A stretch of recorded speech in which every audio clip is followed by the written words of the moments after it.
around the table and they practice their parts. So this is the same thing, only we don't have cameras. Yes. It's Bible. Yeah, we do. There's a camera back there. True. Sure. We are So live. our task is to revisit the famous parable Jesus tells in Luke 10 about a compassionate Samaritan and reflect on it from the perspective of the original participants. We're going to begin by going around the table to introduce everyone by their real names and then also the roles that they'll play. We'll start with you. Hello, my name is Daniel, and I will be reading the part of Luke, the author of the Gospel according to Luke and the book of Acts. In this role, I will offer a behind-the-scenes commentary, especially about the passages that are credited to Luke. Hello, my name is David J., and I'll be reading the part of John, a disciple of Jesus. Although John is also credited with writing the Gospel according to John, his presence in this reader's theater is not to comment on his Gospel, but simply to speak as one of Jesus' followers. My name is Alonzo Smith, and I'll be reading the part of Thomas, one of the original 12 disciples, most well known for doubting Jesus' resurrection. In this reader's theater, Thomas is simply one of the 12 disciples, although his healthy skepticism comes through occasionally. I'm David Brown, I'm the narrator. And I'll be reading the part as the narrator. In this role, I'll read much of the direct biblical material. I'll also help us transition from scene to scene, and I'll occasionally offer some extra insight into the text. Hi, I'm Lisa, and I'll be reading the part of Susanna. Not Suzanne, but just Susanna. A female disciple, girl power, of Jesus, and identified here by the author's imagination as one of the 70 sent out by Jesus. Amen. Although not specifically modeled on the Susanna mentioned in Luke 8:13, this character's voice brought into this conversation by the author reminds us that there were women among the followers of Jesus. Hello, my name is Christine Van Bimmel, and I'll be reading the part of the Samaritan in the crowd. This is not the Samaritan in the parable told by Jesus. Rather, this is a character imagined by the author to allow us to hear the Samaritan's perspective in the conversation. My name is Scott, and I'll be reading the part of the lawyer, how very appropriate for me to do that, whose question sparks the parable at the center of this reader's theater. Okay, now we need to set the context. Luke's Gospel is generally dated about 80 to 85 AD. More often noted by scholars as 80 to 85 CE, which meaning common era. This is a designation used by scholars today instead of AD, which came from Anno Domini and means the year of our Lord in Latin. They use CE to recognize that although Jesus' birth has become the reference point for our common timeline, not all persons regard Jesus as Lord. More importantly for us, this means that Luke writes his gospel drawing on both oral traditions and written sources some 50 years after Jesus' life and ministry. So it's unlikely that his chronology of events is exactly historical, but just as unlikely that it's entirely random. Of course, it's not random. I mean no disrespect to my evangelist counterparts, Matthew, Mark, and John, but scholars rightly note that my writing, from vocabulary choice to literary style, is the most polished in the New Testament. I'm writing what might today be called creative nonfiction. Rather than just chronicling events, I'm trying to communicate them in a way that passes along the power of those events to those experiencing my book later on. That's what gospel is, a genre that tries to make the listener experience for themselves the very good news that the story is relating. So it isn't by chance that this parable appears in chapter 10. While Jesus is, quote, on the way, after his opening chapters, which relate to Jesus' birth, genealogy, and an episode from his childhood, Luke includes a series of things Jesus said and did in and around Galilee, the region where he grew up, about 70 miles north of Jerusalem. Then, in a very suggestive literary turning point, Luke writes, quote, "As the time approached when he was to be taken from this world, Jesus firmly resolved to proceed towards Jerusalem." Now, if this were a film, the music would swell here in a sort of ominous way for a moment to let you know that this is a critical turn in events and one that will have dire consequences. Earlier in chapter 9, Peter makes his famous confession, "You are the Christ," and Jesus begins to talk openly about the threat to his life. In much of the rest of that chapter, I show Jesus trying to make clear the cost of following him. And then he sets his face towards Jerusalem. Even without music in the background, it gives me goosebumps. Before I read the narrator's part, I must point out that of the 50 pair of readers I have from Walmart, I have the very worst pair that I have. Luke then spends the next 10 chapters relating events that happened on the way to Jerusalem. Much of this material is unique to Luke. It's not found in the other Gospels. And it's clear that, for message and ministry, what happens in Jerusalem is a response to what happened on the way there. That's true. But also remember what I just said about the character of gospel. This is literature that tries to draw you into it. That's how I see Christianity. You only understand it when you're in motion, on the way. So, as we move into these 13 verses, imagine your feet carrying the dust of the road, and imagine your heart wondering about what lies at the end, and experience this parable between that dust and that wonder. I'll begin now with verse 25. An expert on the law stood up to put Jesus to the test and said, "Teacher, what must I do to inherit everlasting life?" Timing is everything. And the timing of this question matters. At the start of chapter 10, just as we were beginning to head to Jerusalem, Jesus appointed 72 of us, men and women, to go on ahead of him. We were instructed to go out in pairs and enter the villages along the way, curing the sick, receiving hospitality, and proclaiming the nearness of God's reign. I was one of the 72. We had just returned. Luke writes that we returned with joy, saying, "Rabbi, even the demons obey us in your name." Yeah. Woo. Jesus told us, "Blessed are the eyes that see what you see. For I tell you, many prophets and rulers wanted to see what you see, but never saw it, to hear what you hear, but never heard it." And then, like an unwelcome splash of cold water in our joy-filled faces, this lawyer steps forward to test Jesus. And he wants to test Jesus. What's that all about? Well, from Galilee onward, Jesus had been doing his own testing. He'd been challenging traditional ways of understanding Torah. Actually, he's been calling for a deeper understanding, one grounded in the prophets, to the Imago Dei, in the image of God, was to act in harmony with God's actions. And the prophets described that most clearly as radical compassion. But this lawyer wants to push back.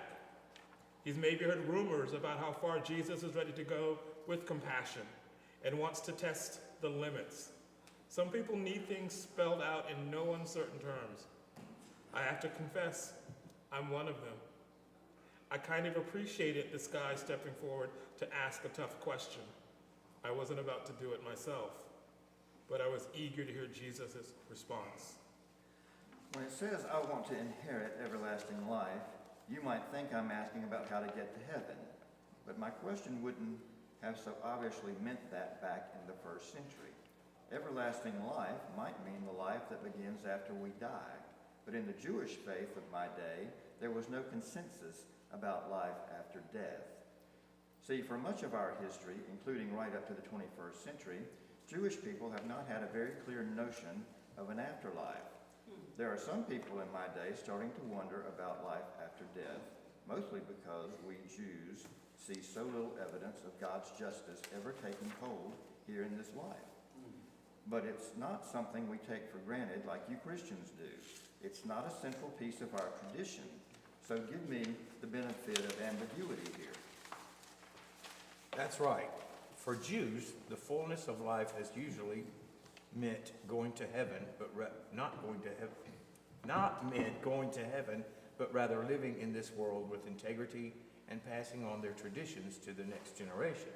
In fact, when I write my gospel, at least a decade after Luke wrote his, I'll use the phrases everlasting life in a way that really means life that is immeasurably full, beginning already now. Personally, I suspect this is the sort of everlasting life the lawyer is testing Jesus about. In words that might be more clear to you, he's asking, in what way should I live so that right here and now I knew life in all its fullness? Now let's continue with the passage, reading verse 26 through 28 next. Jesus answered, "What is written in the law? How do you read it?" The expert on the law replied, "You must love the Most High God with all your heart, with all your soul, with all your strength, and with all your mind, and your neighbor as yourself." Jesus said, "You have answered correctly. Do this and you'll live." See, Jesus isn't saying, if you do these things, you'll get a reward after you die. His heart and mind never work like that. Everything from God is grace, freely given. But there is a logic to how life works. Some patterns of living leave you empty inside or worse. And Jesus is saying that the Torah has been given to Jews as a gift with the wisdom to guide life toward fullness. And that love of God and love of neighbor sum up the wisdom of the Torah. And this is the type of living that leads to a life that is immeasurably full. You make it sound so simple, but it isn't, never has been. And it isn't any easier for folks here today. Even the love of God part leaves a lot to quarrel about. Ever tried changing the time on your worship service or the style of your liturgy? Ever replaced the carpet or redone the sanctuary? How about moving from an immigrant language like German or Swedish or Norwegian to English? Or how about moving back to an immigrant language like Hmong or Somali or Spanish? To welcome more people into worship today, not even love of God is hardly clear-cut. I agree, but love of God wasn't my concern at that moment. I knew Jesus stood, for better or for worse, in the tradition of the Hebrew prophets. I knew that he placed infinitely high value on compassion, and I'd heard about the company he kept, from tax collectors to lepers, from women to many others who fell in the category of sinner for transgressing any of the many Torah guidelines. I'd heard enough to wonder just what this Messiah meant by neighbor. And so, as we read in verse 29, but the expert on the law, seeking self-justification, pressed Jesus further. And just who is my neighbor? And we just been living that question over the past few weeks. Sent out by Jesus and payers, we've been told to leave our purses, our bags, and our sandals behind. Our welfare rested entirely on the hospitality of those to whom we went. Would they welcome us as neighbors? And we were told to heal the sick and proclaim the reign of God to these people unknown to us, as if they were our neighbors. Of course, you may remember there was an added note in their instructions, too. Jesus told them that whenever they entered a town that did not welcome them as neighbor, that did not show hospitality to them, they were to simply move on, knocking the dust off their feet in protest against the lack of welcome to these unmarked messengers of God. But my point here was not to threaten judgment, but to call for compassion without discrimination. You welcome everyone, period. That's what I wanted my readers to hear. Because the messengers of God almost always show up in your midst vulnerable and without any clear identifying mark that says, I'm with God, be good to me. Well, I suppose I should speak up here. I've been trailing Jesus and this band of people for several days now. I'm a Samaritan, and had to say there is no love lost between my people and the Jews would be an understatement. It's possible, more accurate to say that neither side misses the opportunity to take a swing at each other. So it's not surprising that when the Jewish prophet passed through my village at the start of his journey to Jerusalem, we didn't exactly roll out the red carpet. It's a long and tired history of hard feelings, and one of them, lightning rods, is over there to worship God. Our tradition honors Mount Gerizim as the holy place where the true altar of God belongs. But the Jews, who outnumber us by far, have long held that the temple in Jerusalem holds the true altar, and they despise us for being steadfast to our altar. So when Jewish pilgrims pass through our village on the way to their temple, it stings. I remember that. The shopkeepers dropped their shutters against us. The innkeepers closed their doors. The families pulled their children inside, and no one offered us food or drink or shelter. It angered us, just like Samaritans, we thought. I was a bit of firebrand in those days. My brother and I asked Jesus, "Can we kill them, Lord? Can we kill them all?" But Jesus looked at us, heartbroken, as if to say, "Haven't you understood anything?" But all he said was, "No, no, you can't kill them." And we regretted that we ever asked. Well, that's why I'm here. I don't know exactly why I'm here. Except that Jesus is a big prophet. Rumors about the Messiah are swirling all around, even in the Samaritan villages. As they left our village that day, I was coming in from the field, and I overheard an exchange. I froze with fear at the possibility that this prophet Messiah might give the okay for his followers to call down fire on my people. My breath was caught. And then he said no. He said no with heaviness and with his voice borrowed from God. I have trailed this band of people since then, wondering if this might be the Messiah who seems maybe, perhaps, at least not condemning of us, to have a place in his heart for Samaritans. We continue with the passage, reading verses 30 through 32. Jesus replied, "There was a traveler going down from Jerusalem to Jericho, who fell prey to robbers. The traveler was beaten, stripped naked, and left half dead. A priest happened to be going down the same road. The priest saw the traveler laying beside the road, but passed by on the other side. Likewise, there was a Levite who came the same way. This one, too, saw the afflicted traveler and passed by on the other side." My ears perked up immediately. Having just returned traveling on the road, I knew all too well the perils that could await you between cities. These were hard times. There's no excuse for banditry.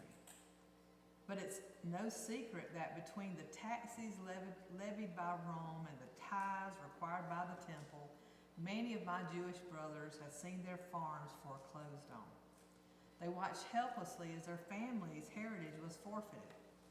And especially in rural areas between the cities, a landless Jew is just barely a Jew. So robbers were a common enough threat.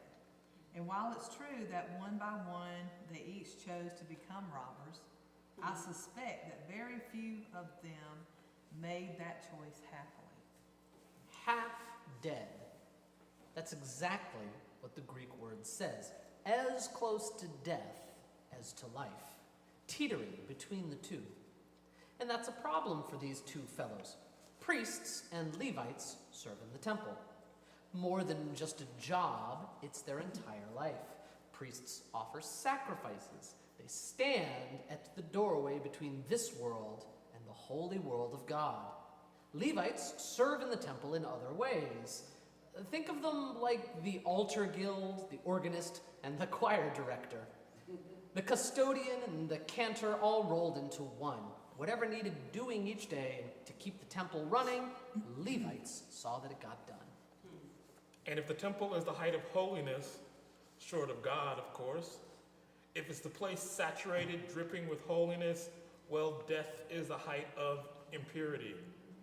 It's the place, the moment where life runs amok. And those who serve the temple have special obligations to avoid proximity to death. It may strike you as primitive or superstitious. Some of you might even be superstitious yourself. But for these people, it was real. If you come in contact with a dead person, or even with a person lingering at death's door, you become ritually unclean, unfit to do your job, unfit to be who you were called to be. You can get ritually pure again, but the book of Leviticus, it's pretty clear. If you serve in the temple, you simply don't go near a dead body, or you defile yourself. The only people you ever consider defiling yourself for are your next of kin, nobody else. Both the priest and the Levite are in a real bind.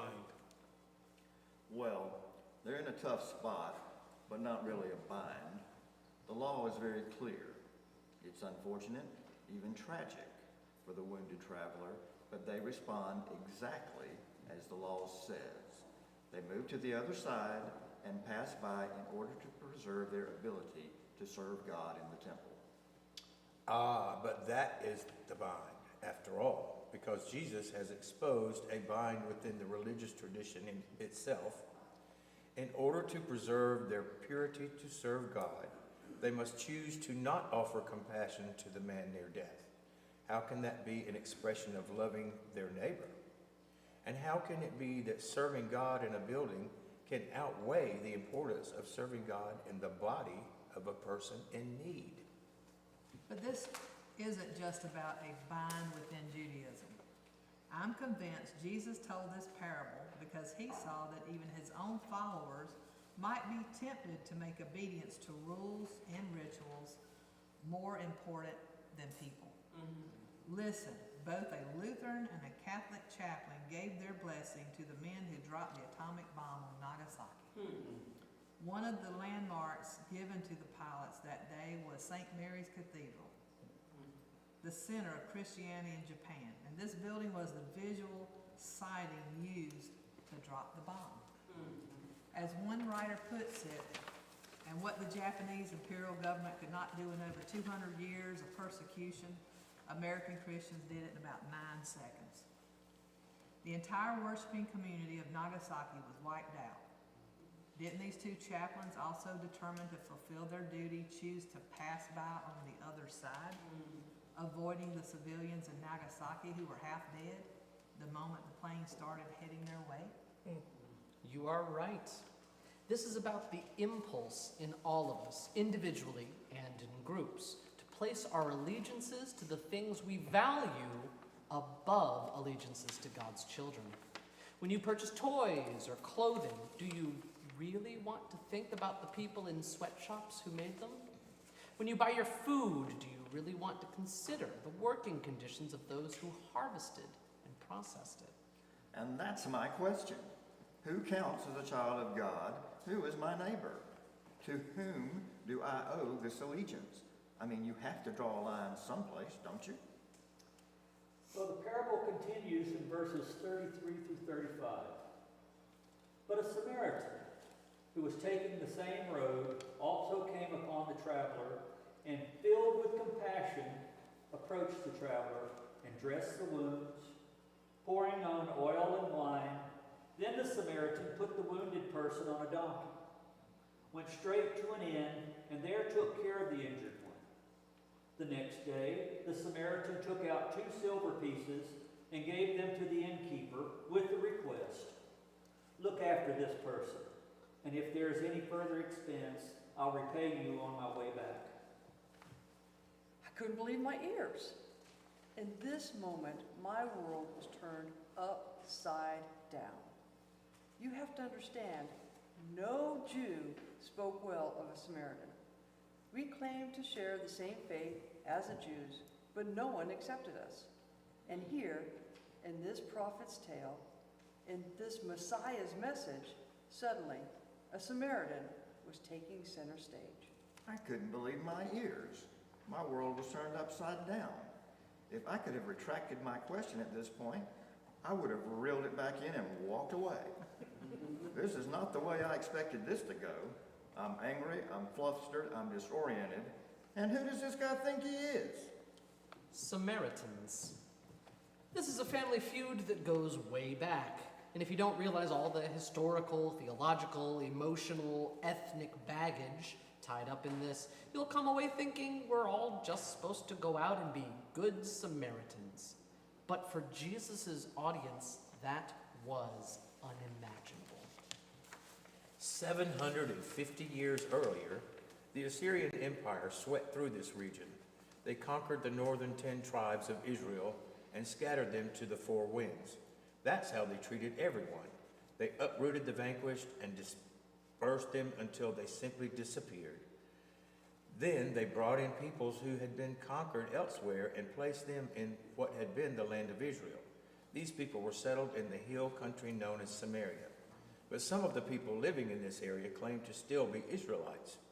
They said they were members of the 2 tribes of Joseph, Ephraim and Manasseh.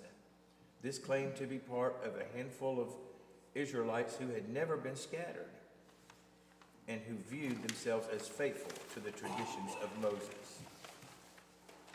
Then, 135 years after that, the Babylonian Empire conquered the Assyrians, swallowing up the remaining 2 tribes of Israel, known as the Kingdom of Judah.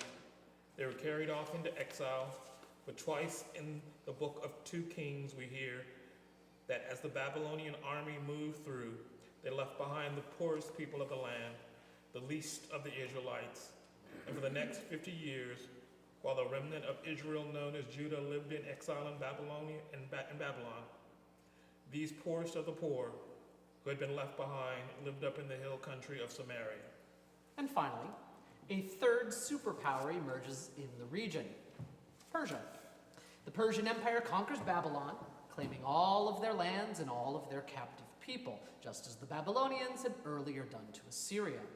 The Persian king, Cyrus, decides to release exiles and allow them to go home and rebuild their cities and their temples.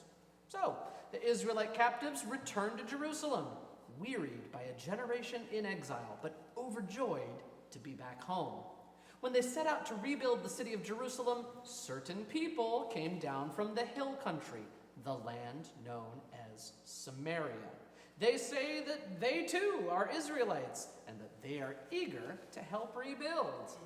Were they from among the poorest people of the land left behind by the Babylonians? Or from the tribes of Ephraim and Manasseh living in the hill country since the Assyrian conquest?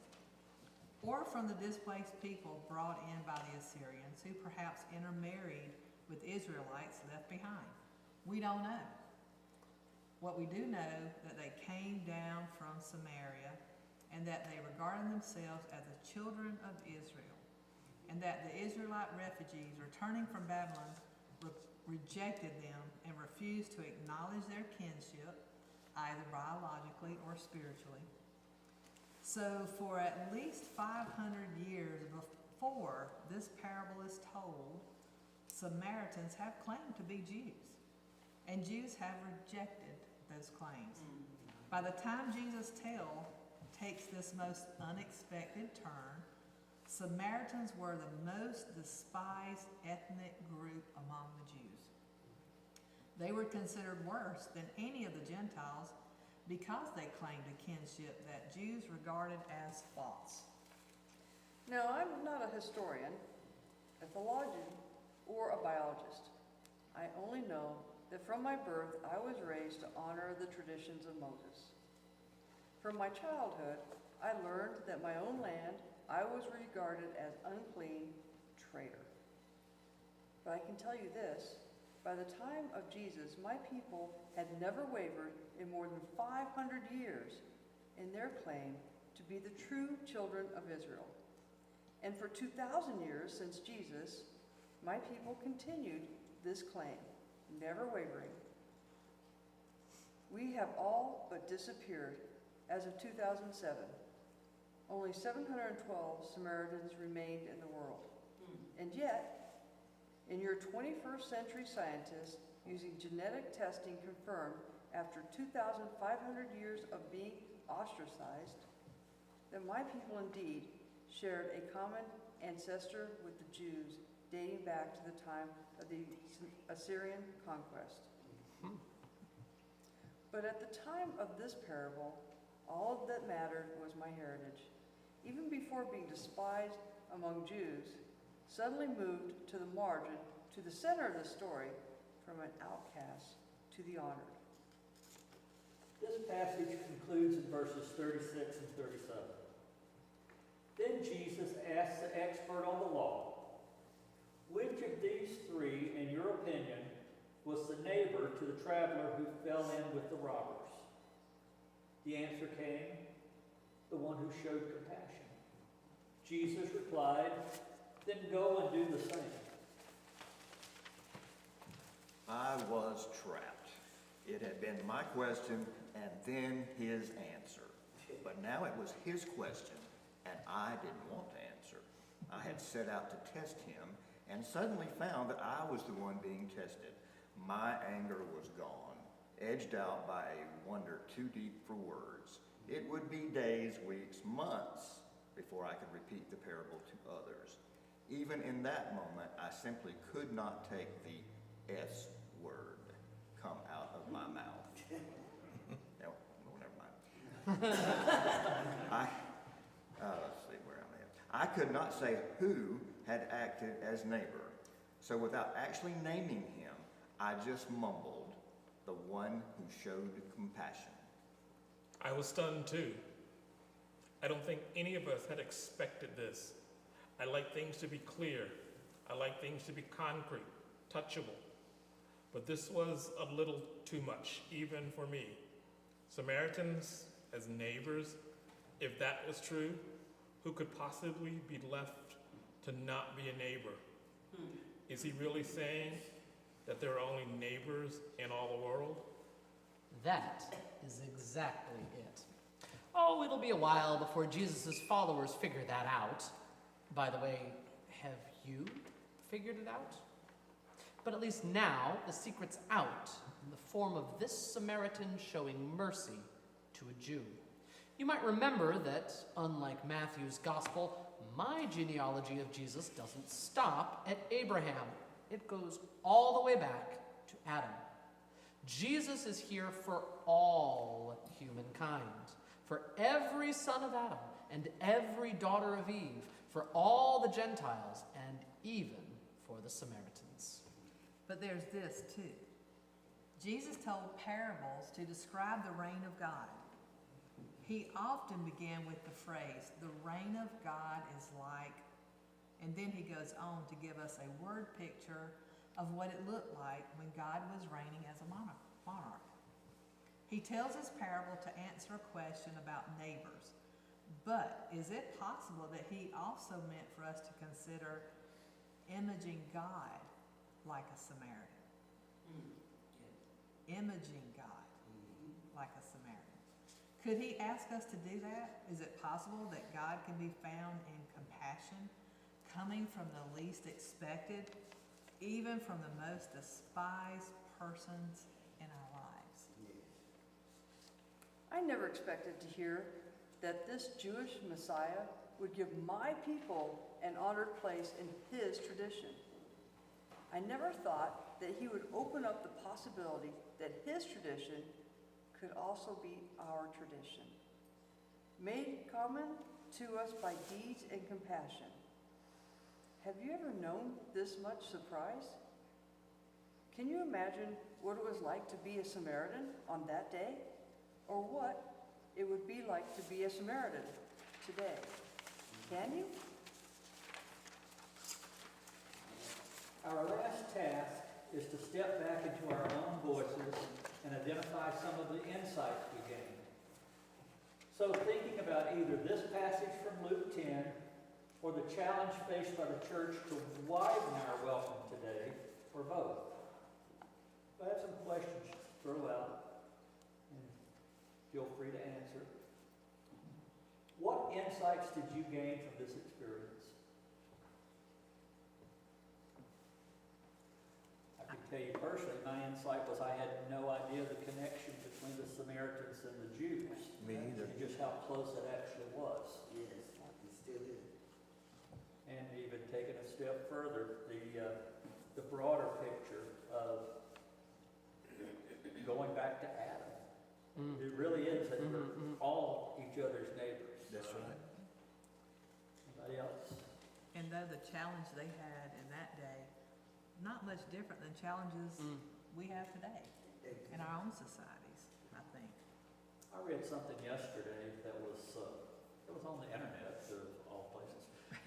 That's where everything's at today, right? So it must be true.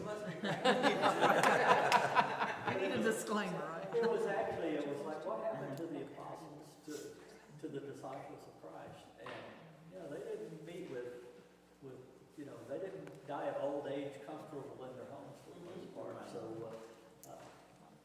the struggle and the process that it takes to get to the point of who is your neighbor and spreading the word is not an easy thing. Well, one of the other things that I think about is that we usually, I have always thought, when they say Jews, just a large group of people who were all the same Jews. And to come to understand, what does that mean? That's an overall term, and there are all of these variations. There was great diversity. A great diversity of Jews. Because they came from different tribes, they came from different cultures, different lands, geography, and I never thought about this. There had to be differences in discrimination. Absolutely. Even among the Jews. Well, we tend to do that with slicing and dicing just about every group or issue you can think about. It's like all of these people represent this. When you can't say all of anybody represents anything. Right. There's always going to be a diversity of viewpoints and opinions and life experiences. One of the things that, when I finished the board stuff, I got in and they were saying about the person who is with a dead person is pretty much doomed to hell. And I thought, oh my God. Of all the people that I have been with that are dead, that are not family members, how literally things are taken and that we have to adjust to today's representation and to be loving and to be caring and to take care of those who cannot take care of themselves. Yes. Now, would you explain that again about, they said that if you're with a dead person, that you're unclean, and how you work through that to come beyond unclean? I was trying to understand what the point you're making. Well, I don't consider myself unclean because I take care of others. Right. Okay. Amen. And so I can't take it literally what may have been written 2,000 Yes. years ago. She was just relating it back, I think, to the Jewish law at that time. Maybe there's still some of that today, I just don't know.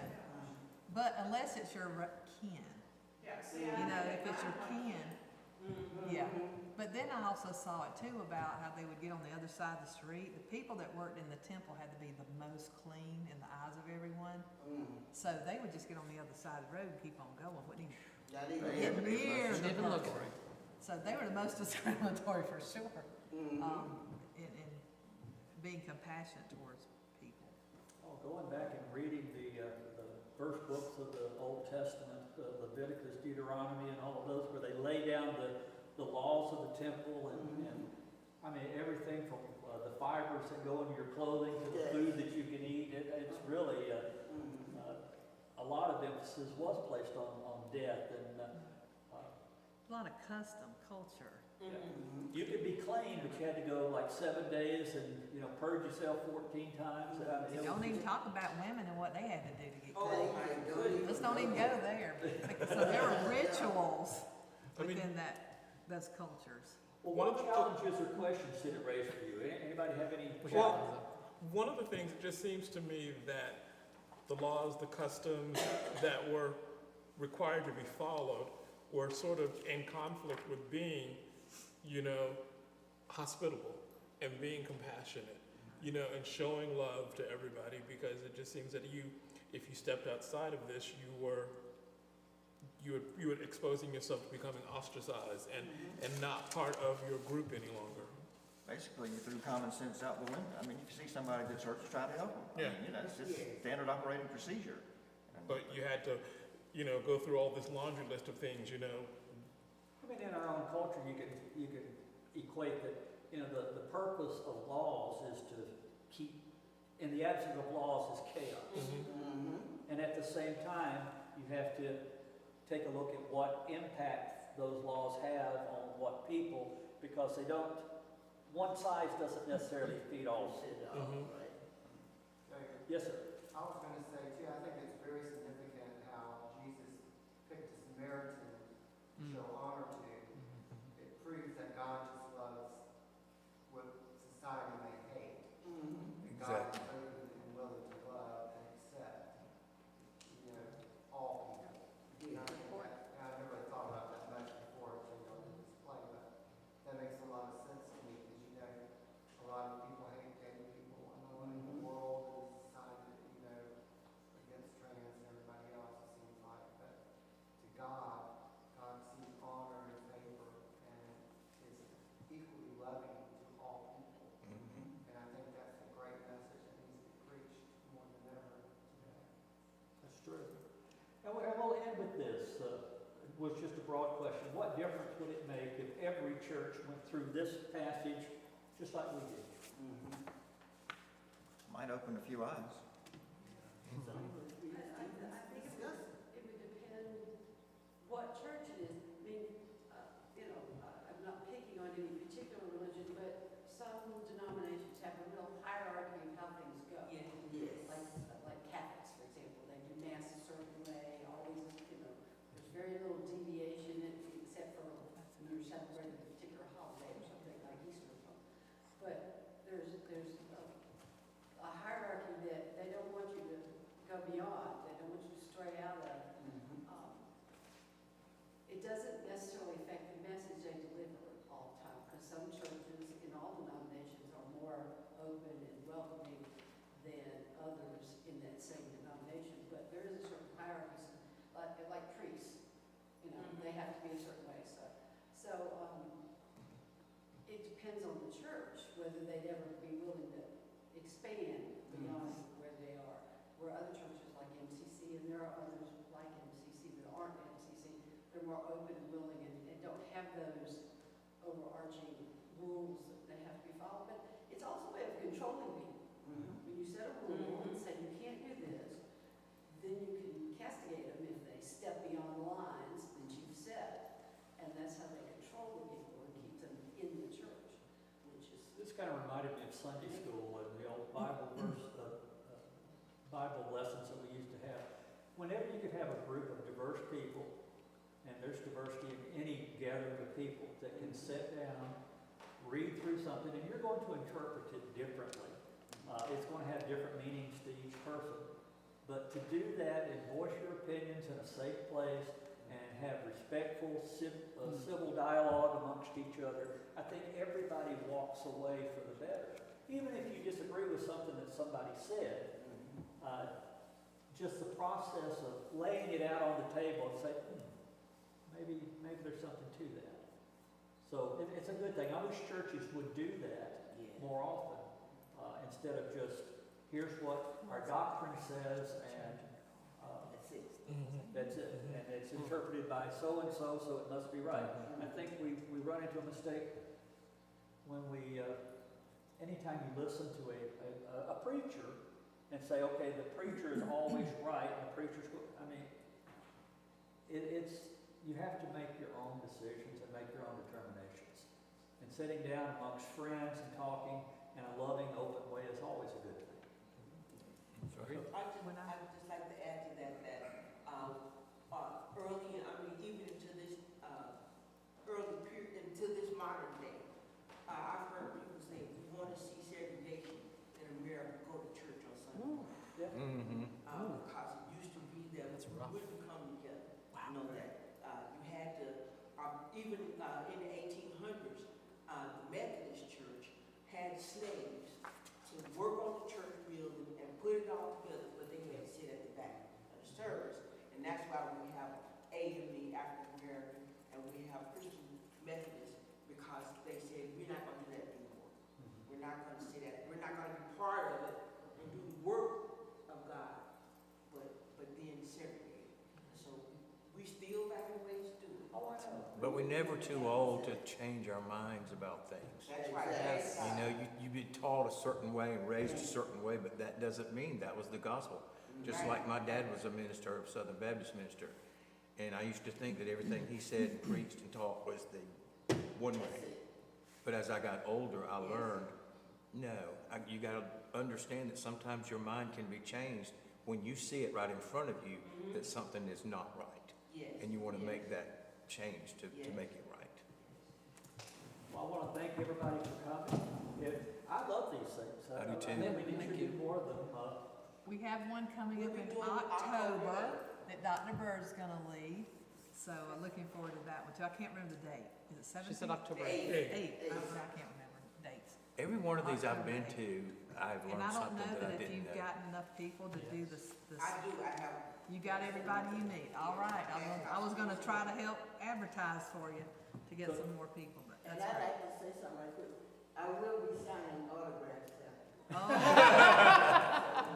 She gave you the special part, huh?